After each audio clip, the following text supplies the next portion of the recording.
Selamat bertemu lagi teman-teman, rekan-rekan seprofesi di komunitas profesi manajemen risiko. Hari ini kita sempat berbincang dengan saudari atau Ibu Steviani Norimarna. Beliau aktif sebagai pendiri Center for Risk Management Sustainability dan juga aktif sekarang di ARM Academy. Selamat sore, selamat siang, selamat pagi. Bisa berbeda-beda ya, Stevi. Selamat sore, Pak Anton. Ya.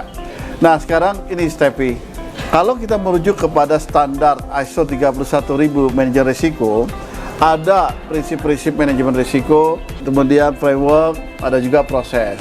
Di salah satu prinsip manajemen risiko mengatakan bahwa manajemen risiko itu mesti terintegrasi.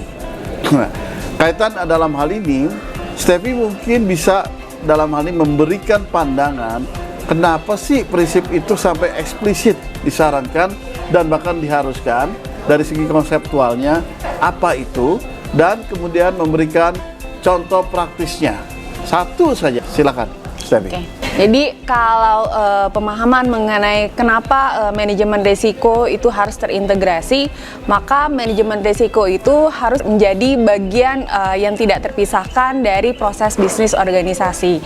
Dalam artian ini bahwa setiap proses bisnis itu biasanya memiliki yang namanya objektif tertentu. Oleh karena itu manajemen risiko diperlukan supaya dalam setiap proses bisnis tersebut kita perlu mencapai yang namanya pencapaian tujuan dari proses bisnis itu. Enggak. Jadi misal saya membayangkan gini. Misal katakan dari suatu proses bisnis keseluruhan ada suatu perusahaan manufaktur ingin memastikan produk dan jasanya tersedia tepat waktu, tepat kualitas, tepat jumlah dan lain-lain. Tapi produk dan jasa ini hanya tersedia kalau ada proses-proses bisnis. Betul. Ya, step-stepnya yang berseri lah mengikuti, yaitu pengadaan raw material, pengadaan packaging material, terus kemudian memproses di produksinya sendiri, kemudian di logistik isu dan lain-lain. Di masa masing-masing proses ini ada objektif. Ya. Dan objektif itu harus dipastikan likelihood-nya tercapai agar objektif yang di ujungnya juga tercapai. Maka manajemen risiko harus sudah diintegrasikan di dalam setiap proses bisnis tersebut. Makasih, Stevi. Kira-kira ada contoh lain nggak, Stevi, untuk memberikan gambaran atau visualisasi bahwa manajemen risiko harus terintegrasi dengan proses-proses bisnis lainnya? Oke. Dalam tadi contoh yang sudah diberikan oleh Pak Anton sendiri, bahwa dari setiap organisasi biasanya punya satu tujuan akhir. Nah, kemudian dari tujuan akhir tersebut itu dipecah menjadi beberapa proses bisnis.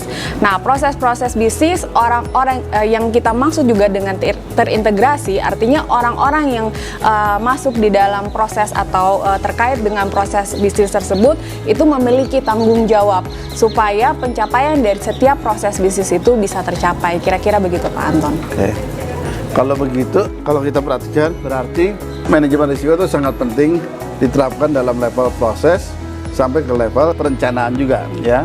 Jadi merencanakan proses bisnis dan eksekusi proses bisnisnya. Demikian rekan-rekan seprofesi di komunitas manajemen risiko terutama di Indonesia.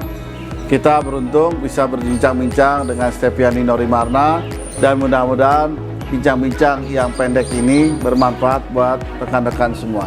Terima kasih, Stevi. Terima kasih, selamat Bang. sore, selamat pagi, selamat siang, ya, tergantung jam berapa di tempat audiens. Mari kita sama-sama mengucapkan salam secinta Indonesia. 1, 2, 3. Salam secinta Indonesia.